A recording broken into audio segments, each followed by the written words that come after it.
Cara, eu tenho certeza que você já ouviu alguém comentar na sua família, na sua escola ou no trabalho que esses jogos que você joga deixam as pessoas mais agressivas. Videogame faz mal para a cabeça, isso vai te deixar louco, isso não te agrega em nada na sua vida. Então comente aqui se você pelo menos já ouviu uma dessas coisas ou outras coisas piores que as pessoas já falaram para você por simplesmente jogar videogame. E recentemente eu estava conversando com uma pessoa conhecida minha e ela contou que a avó dela literalmente escondeu o controle do videogame dele porque achou que ele estava ficando mais nervoso, entre aspas, por causa dos jogos. E, gente, isso é muito mais comum do que possa parecer. E esse tema a gente precisa conversar sobre a verdade de videogames, que muitas pessoas acreditam que trazem muito mais malefícios do que benefícios. E olha, esse vídeo aqui não é pra brigar com ninguém, não é defender videogame de uma forma cega, não. Pelo contrário, a gente vai conversar sobre a ciência, sobre estudos reais, sobre psicologia e, principalmente, a gente vai entender de onde vem essa crença que está enraizada na cabeça de tanta gente. Porque não adianta a gente simplesmente falar que tá errado sem entender o porquê as pessoas pensam assim. Então eu quero saber a sua opinião sobre isso. Para você, o porquê das pessoas tanto criticarem o jogar videogames, os jogos, que na cabeça deles tem muito mais malefícios do que benefícios? Comente aqui o que você acha sobre isso. E claro, antes de começar o vídeo, não se esqueça principalmente do seu like, que é muito importante, de comentar no vídeo e de se inscrever. Então, primeiro, a gente precisa entender que essa história não começou ontem, tá? Lá nos anos 90, quando os jogos começaram a ser mais realistas, e olha que realistas que eu estou falando, é pra época, entende? Sabe, é tipo mais pixelado e polígonos quadrados, sabe? E lá já começou esse debate todo. Teve casos marcantes, que eu também já fiz um vídeo a respeito sobre isso, da questão da história, da evolução dos videogames, que eu vou deixar aqui o card para vocês assistirem depois. Que teve acontecimentos numa escola, né, tragédias que vocês sabem que aconteceram, e sempre que acontecia alguma tragédia, a mídia corria para achar um culpado fácil, que até hoje é assim, que recentemente emissoras de TV famosas, que vocês sabem muito bem, que começaram a trazer até questionamentos sobre animes, né, que animes estão incentivando a jovens a ser mais isso, aquilo, fazer coisas, que entrou em destaque o Death Note, até o Yu-Gi-Oh! Já foi questão de palco de polêmica, Pokémon. Então, praticamente a mídia sempre corre para achar um culpado muito mais fácil. E nessa questão, adivinha, quem eram os mais culpados? Sim, os videogames. E era mais simples do que olhar para questões mais complexas, né? Por exemplo, como a saúde mental das pessoas que fizeram isso, do bullying, da estrutura familiar. E sabe o que acontece? O nosso cérebro meio que adora encontrar padrões e explicações simples. É tipo assim, se você comer um lanche e passar mal, você vai associar aquele lanche com ou passar mal. Mesmo que talvez você tenha pegado um vírus que não tenha nada a ver com o lanche, sabe? Nosso cérebro faz essas conexões rápidas o tempo todo. Então imagina, você liga a TV e tem um repórter falando com aquela voz séria, com aquele tom cinematográfico. O jovem que cometeu tal ato estava jogando videogames violentos, estava jogando especificamente tal jogo e pronto. Tá aí criando a conexão na cabeça de quem está assistindo, que automaticamente correlaciona jogar videogame, jogos com malefícios. Mas espera aí um pouco. Será que eles mencionam que esse mesmo jovem também via filmes, lia livros, escutava música, assistia séries, via certas reportagens de televisão? É claro que não, porque não vem de manchete, cara. Dizer que jovem assistia tal programa de televisão, tal reportagem, cometeu tal ato. Isso não vende, né? Isso não é uma matéria sensacionalista, entende? E o videogame, principalmente naquela época, ainda era visto como algo diferente, algo novo, algo estranho. E o ser humano em si tem medo do que não conhece.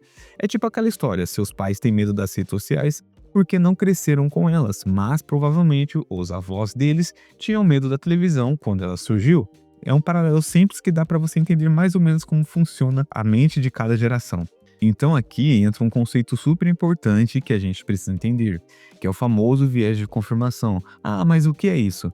É quando a gente basicamente acredita em algo e começa a procurar sem nem perceber apenas as informações que confirmam o que a gente acredita.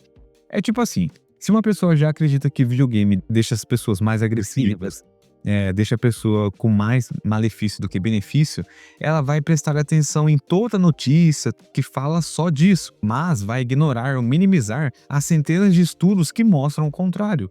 É meio que automático, o cérebro dela faz isso sem perceber. Eu posso até dar um exemplo aqui que já aconteceu comigo. Teve um tempo que eu jogava muito videogame em casa, o famoso PlayStation 2, vários jogos, né? Desde jogos de tiro, jogos de luta, etc. Aí até alguns parentes ficavam falando para meus pais que eu estava jogando muito e quando eu jogava eu ficava de mau humor. E tipo assim, falava assim: ah, mas você tá vendo que depois que ele joga videogame, ele fica mal-humorado, isso e aquilo. Tá vendo que o videogame causa essas coisas? Então é bom ele parar de jogar videogame, é bom você limitar o tempo de uso dele. Só que quando eu estava feliz e estava jogando videogame no mesmo dia, aí minha família, meus parentes não começavam a correlacionar isso como, nossa, ele tá jogando videogame, então pode ser que videogame seja uma válvula de felicidade para ele, seja uma válvula de fuga, né? Para melhorar o dia dele, mesmo que o dia dele esteja pior, quando ele começa a jogar videogame, pode melhorar em certo aspecto. Só que isso, que nem eu falei para vocês, como já tem um viés de confirmação que a pessoa automaticamente só quer acessar aquilo que na cabeça dela acredita que é o certo, e tudo aquilo que vai contra aquele viés de confirmação dela, ela descarta. Então a gente pode colocar isso como na questão do videogame, que praticamente, na minha visão, quase toda família que tem alguém que joga videogame, que tem acesso a jogos, que automaticamente eles sempre vão correlacionar entre aspas, os malefícios ao jogar videogame. Mas quando acontece ao contrário, quando eles veem que jogar videogame muitas vezes pode ter um lado bom, eles não vão querer aceitar isso, entende? E tem também a questão geracional, que é real. Não dá para negar, nossos pais, nossos avós, eles cresceram em um mundo diferente. O entretenimento deles era outro. Então, quando eles veem a gente, ou até pessoas da mesma idade deles, passando horas em frente a uma tela, com fone de ouvido, gritando com os amigos no microfone, para eles é estranho. E muitas vezes não é má vontade, sabe? É genuinamente algo que eles não entendem. É como, sei lá, você tentar explicar alguma coisa voltada em tecnologia, rede social para sua avó ou para os seus pais. Ele pode não gostar na primeira vista, mas depois ele pode até gostar. Mas no começo vai achar muito esquisito. E sabe o que é mais interessante? Tem vários estudos que mostram que quando os pais jogam com os filhos, quando eles experimentam e entendem o que está acontecendo, essa visão negativa diminui muito, porque aí eles percebem, pô, não é só apertar botão aleatório, tem estratégia, tem raciocínio lógico, tem trabalho de equipe e também tem dopamina. Então, na minha opinião, é muito mais fácil culpar um videogame do que perceber que talvez o seu filho esteja passando por problemas na escola, ou tendo dificuldades emocionais, ou precisando de mais atenção sua. O videogame vira meio que o bode expiatório, sabe? Aquele culpado fácil que resolve explicar, entre aspas, tudo o que está acontecendo na vida dele é por conta do videogame, dos jogos. Mas então, o que realmente a ciência diz sobre tudo isso, sobre os jogos e videogame? Então aqui a coisa começa a ficar um pouco mais interessante para você, porque eu não vou só ficar dando a minha opinião, não. Eu vou falar sobre estudos científicos de universidades sérias, de pesquisadores que dedicaram anos estudando isso. Por exemplo, a Associação Americana de Psicologia, que é super respeitada no mundo inteiro, revisou décadas de estudos sobre videogames e agressividade. E sabe o que eles concluíram? Que não existe uma ligação direta, veja bem, e casual entre jogar videogames e cometer atos agressivos na vida real. Ah, mas eu já vi estudos que falam o contrário. Ok, pode até ter, e é importante a gente falar sobre isso. Alguns estudos mostram que imediatamente depois de jogar um jogo intenso, pode haver um pequeno aumento de excitação fisiológica. Tipo, seu coração bate mais rápido, você fica mais alerta, mas isso é temporário e acontece com qualquer atividade estimulante. É igual quando você assiste um filme de suspense, você fica tenso, com o coração acelerado, pulando na cadeira. Mas isso não significa que você vai sair por aí fazendo o que viu no filme, não é mesmo? E aqui tem uma confusão gigante que a gente precisa esclarecer. Excitação fisiológica não é a mesma coisa de comportamento agressivo.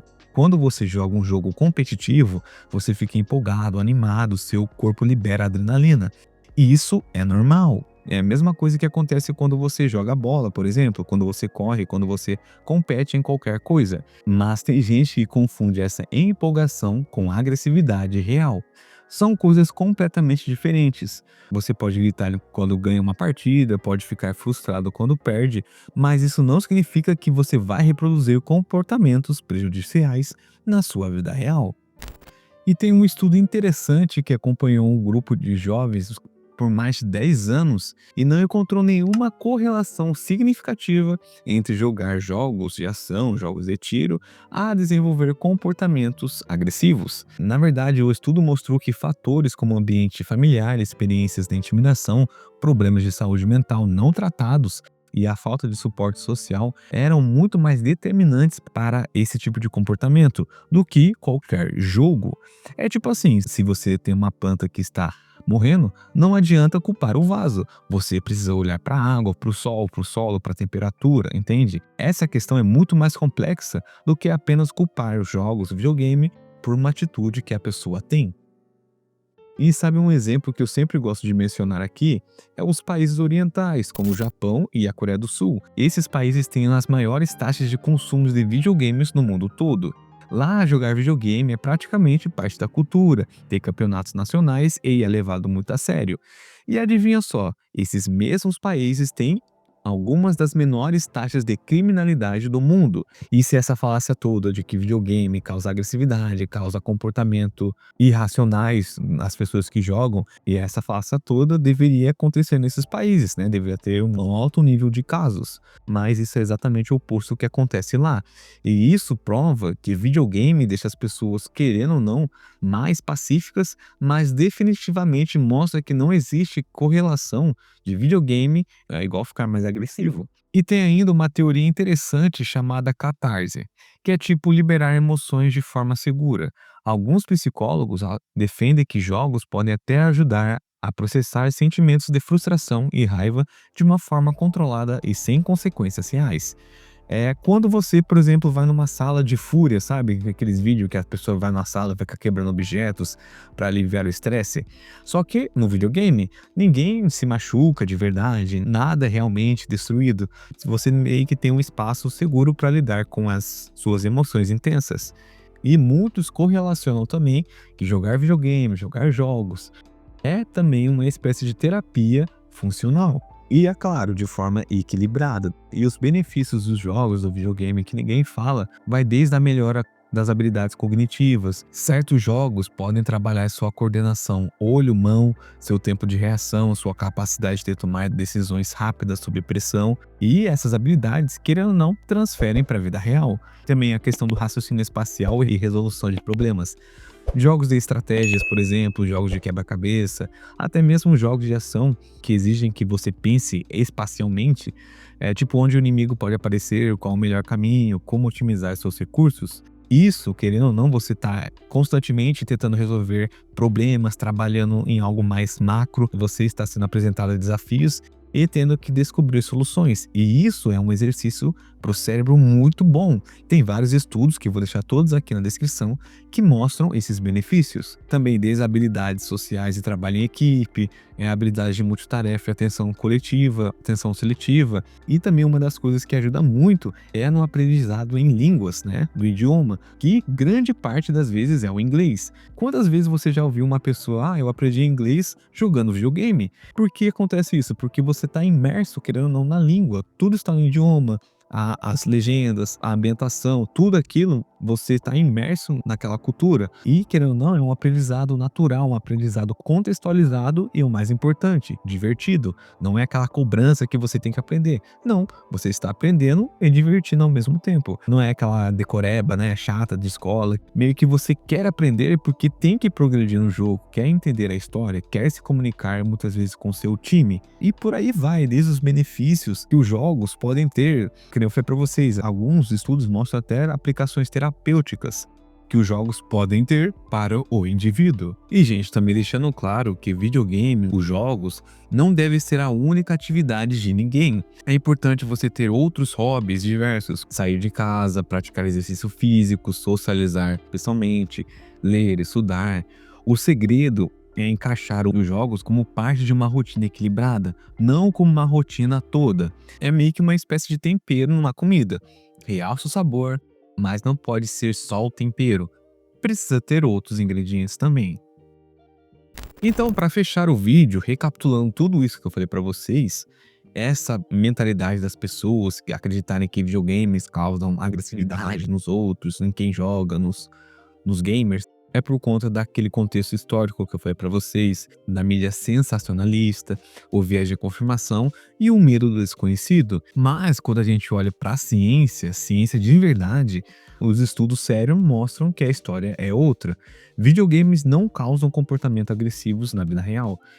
Eles podem, na verdade, trazer diversos benefícios para a cognição, para habilidades sociais, para o desenvolvimento pessoal, e quando usados com equilíbrio e bom senso, isso é muito mais benéfico do que maléfico. Mas enfim, eu quero saber de você. Você concorda com tudo isso? E também o porquê das pessoas acreditarem, mesmo nos dias de hoje, que os jogos trazem muito mais malefícios do que benefícios? Comente logo abaixo. E antes de sair do vídeo, não se esqueça do seu like, que é muito importante, de comentar, de compartilhar e se inscrever. No mais, desejo sucesso para todos vocês e até a próxima.